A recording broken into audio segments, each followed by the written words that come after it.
Olá a todos, bem-vindos a mais um Como Estamos de Marxismo. Este é o sexto episódio e neste episódio vamos falar de um exemplo daquilo que falámos no episódio anterior. Falámos do capitalismo liberal, do liberalismo económico e vamos citar um exemplo de um país que é considerado por muitos a superpotência do liberalismo, um país ultraliberal, que são os Estados Unidos da América. Nós vamos continuar a seguir a estrutura do Como Estamos de Marxismo, este livro, que já está na segunda tiragem e que podem adquirir através dos links na descrição ou então na bio, se estão a ver no Instagram. Um dos maiores, uma das pessoas que mais celebrizou o liberalismo no mundo foi o ex-presidente, falecido presidente dos Estados Unidos, Ronald Reagan. Ele disse: o governo não é a solução para o nosso problema, o governo é o problema. Ora, para muitos não é saudável ver o governo como um problema em si mesmo, e que o governo se demita de regular os mercados ou que se abstenha de providenciar garantias básicas, direitos básicos a todos os cidadãos. Pelo menos em grande parte do mundo ocidental há coisas que são consideradas direitos básicos que o Estado tem a obrigação de providenciar e que nos Estados Unidos não acontece o mesmo, pelo menos na mesma escala. E é o exemplo da saúde que nós vamos ver a seguir. No caso dos mercados, parece fazer sentido deixar a concorrência, a competitividade regular a economia, deixar os mercados regularem-se a si mesmos. O raciocínio é este: se a empresa quer se ingrar, tem que ter um bom produto. Para ter um bom produto, tem que ter funcionários a produzir. Para ter esses funcionários a produzir bem, tem que lhes dar boas condições de trabalho e pagar-lhes. E esses funcionários, ao receberem o seu salário, ganham poder de compra, podem gastar o seu dinheiro, mandar o dinheiro de volta para a economia, e assim a economia cresce. Parece um raciocínio, parece fazer sentido e faz, mas quando levado ao extremo, coisas más acontecem, como é o exemplo da crise financeira de 2008, em que o Estado se demitiu de regular os agentes financeiros e por causa disso houve uma crise financeira à escala global. No filme A Queda de Wall Street, em inglês o título é The Big Short, está na Netflix e aconselho a ver. Um dos personagens, interpretado pelo Brad Pitt, o Ben Rickert, disse que por cada 1% que o desemprego sobe, 40 mil pessoas morrem. Este número refere-se aos Estados Unidos da América e vem de um livro escrito por 4 economistas em 1981. É um livro já antigo e estes números têm sido objeto de debate, não são consensuais, mas uma coisa é inegável, e isso é muito óbvio. Quando a crise se instala, o desemprego aumenta, e quando o desemprego aumenta, todo o tipo de problemas sociais se instalam na sociedade. Os problemas cardiovasculares, o abuso de drogas e álcool, os homicídios, a violência doméstica, as perturbações mentais, o suicídio, são todos problemas sociais que aumentam exponencialmente quando a economia está em crise. Portanto, há uma chamada de atenção.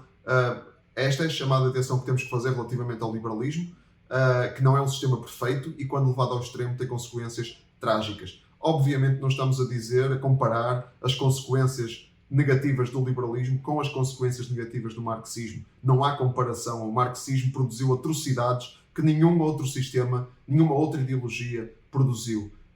Então não há comparação, mas é importante perceber que o liberalismo, o capitalismo liberal, quando levado ao extremo, é também muito prejudicial. E isto acontece também muito por causa da promiscuidade que há entre o Estado e o capital.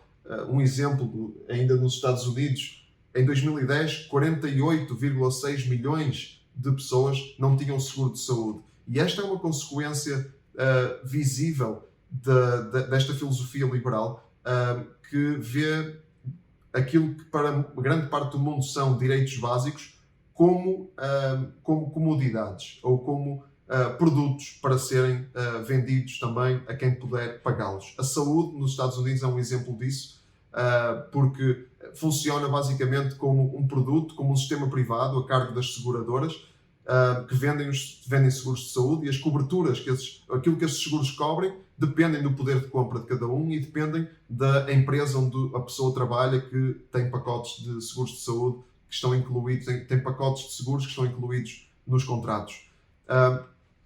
Na administração Obama, houve um esforço de tornar os cuidados de saúde muito mais acessíveis, todos os cidadãos, e por isso este número baixou, e em 2020 eram já só 27 milhões de pessoas sem seguros de saúde. Ainda assim um número muito alto, quase 3 vezes a população de Portugal.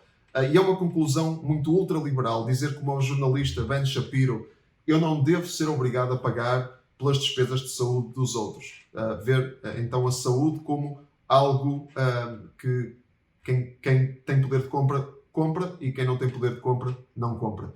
E por isso vemos que o capitalismo liberal deixa pessoas muito desamparadas, e quando levado ao extremo. E este há um exemplo num documentário da Netflix que também aconselho a ver, que se chama Salvar o Capitalismo, e que conta a história de Victoria de Zorca, uma rapariga nos Estados Unidos que ganha um salário de 1.000 euros, ganhava um salário de 1.000 euros por mês, e que tinha 3.000 euros de despesas de saúde não cobertas para pagar a cada mês. Portanto, ela não tinha a mínima capacidade de pagar as despesas de saúde que necessitava para tratar a sua doença grave, era um cancro. Então, conclusão, mais 45 mil mortes estimadas por ano entre pessoas sem seguro do que entre pessoas seguradas, segundo um estudo de 2009.